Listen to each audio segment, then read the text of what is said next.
one of the things that it talks about is imagining the clock on the surface of the skin. And that does a couple things. Number one, it helps you keep it a circle and not something else, not some other shape. It also, even now, I often imagine the clock because it engages your left brain.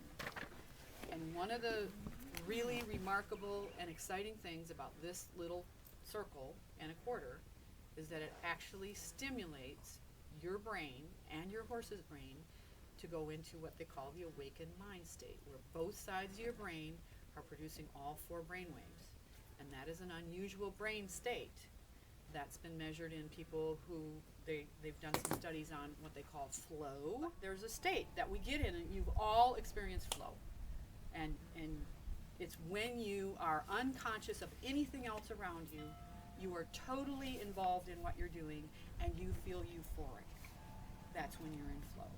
That's when you're in awakened mind state. People who are really proficient at meditation can put themselves into flow or awakened mind state. To me, it's really exciting that by getting proficient at doing this little circle and a quarter with another living being, even a plant, you're going to get to yourself to that mind state that people spend years of practice getting to. It's for your horses, it's for your dogs, your cats, your people, it's for all other living beings, but it's also for you. So, here we go.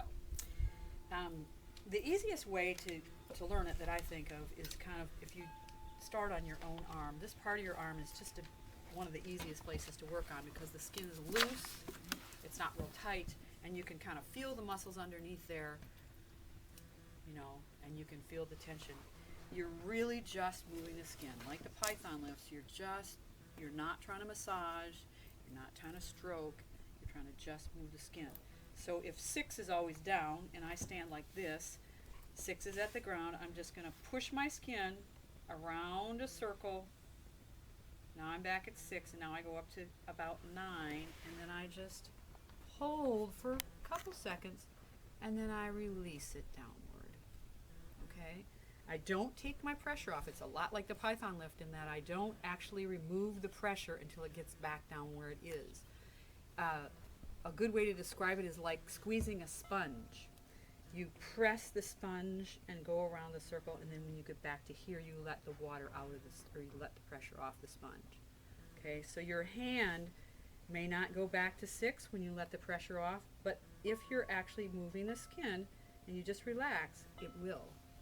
Okay, so you don't have to consciously take the skin back to 6. It's more like you just make the circle, go around, relax the pressure, and the skin will push you back to 6.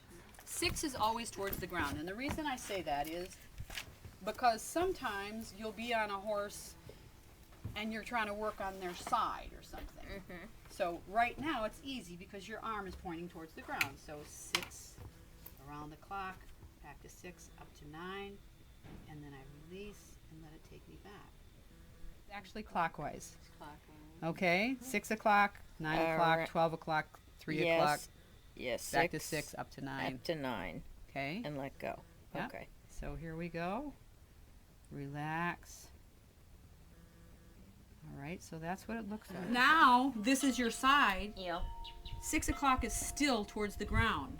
So even though you're on the side, I'm going to hold my hand this way, but I'm still going to make 6 o'clock at the bottom. Okay? Okay. So here, 6 is still the bottom, even though I'm holding my hand this way. Okay? And so this is more, yep, exactly. So if I'm on the horse's side, I'm holding my hand to the side because I can't really hold my hand like this and be comfortable. Right. But I can still make it 6 o'clock toward the ground. And if you're working with other critters, they can get themselves in some really interesting positions that horses can't. And so you might go, well, where's 6 o'clock? And 6 o'clock is where toward the ground would normally be. So if my little dog's laying on his back like this, and I'm doing T-touch on his leg, 6 o'clock would still be towards his foot, even though right now he's laying on his back. Okay. You know?